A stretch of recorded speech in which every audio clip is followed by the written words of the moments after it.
Hey everyone, welcome to another video showing you some quick custom tricks and tips to improve your animal warriors of the kingdom, Horrid Scavengers. Let's start off with a note that this product line is awesome. These army builder characters are awesome, and I just can't get enough of these guys.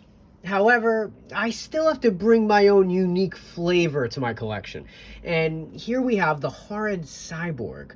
Originally, I just thought of giving him a robotic arm and calling it a day, but nah, I kept going and ended up designing a whole new character and a backstory to go with it. So I started by selecting my main parts, the Horrid Scavenger for the base, then the donated robotic parts from a NECA T800. I wasn't thrilled about tearing this guy apart because I only had one, and despite it being state-of-the-art when it dropped, we're overdue for a new one. This mold is actually over 10 years old. Only a matter of time before we get a new updated T800 endoskeleton. So, as the Red Queen likes to say, off with his head.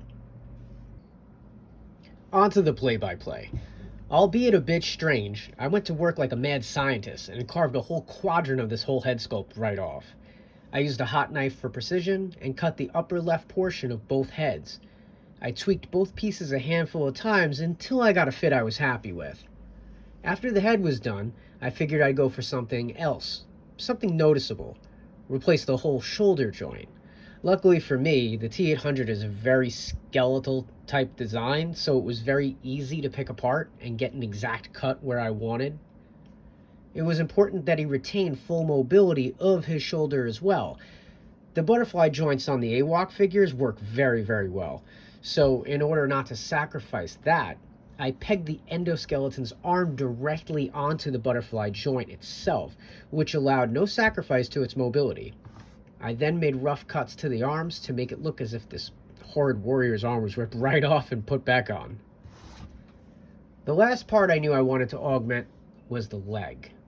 So I measured twice and cut once on both figures to keep the height appropriate after the surgery. Unfortunately, superglue alone would inhibit all swiveling, and I didn't want to use magnets because the area is too thin and too small. So I grabbed a short metal pin, I dremeled tiny holes up and down, and glued the pieces independently of one another, one on top, one on bottom. This way, we could get a full 360-degree swivel. Meanwhile, the tight hole keeps the pin in place. I could probably pull it off right now with some strength, but that's not the goal. After those three main parts, I went around on the right forearm, right thigh, and left hand to make it look like this cyborg had both major and minor upgrades from head to toe. Now came the hard part, picking armor or wear for the character. Like I mentioned previously, the more he came about, the more the lore started to develop in my head, and the idea of him creeping in the shadows, being stealthy, and just whole espionage came into play. I didn't really want this guy to be with any of the existing houses in the lore, so he had to be a loner. He had to be unique, so I grabbed some underwears from outside the franchise, a couple of pouches, a leather strap, and a cloak I had left over from a Revelations Andra, and the build was complete. Last step, paint. So I did want his roots to show. Although I added lowlights and highlights, his base colors stayed the same. A darker brown for the base skin, and a much lighter brown for his fur. I gave his fingernails and his toenails a brown that was somewhere in the middle, touched up some silver on the tech parts, then finished him off with a matte clear coat. I'm very happy with this experimental build I made.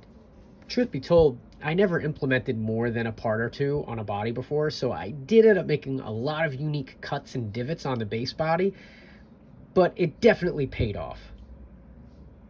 Shoutouts to Spiro Toys, shoutouts to the Facebook group House of A.W.O.K. I love all the dialogue in there, and it feels great to have other content creators comment and leave me feedback on my work.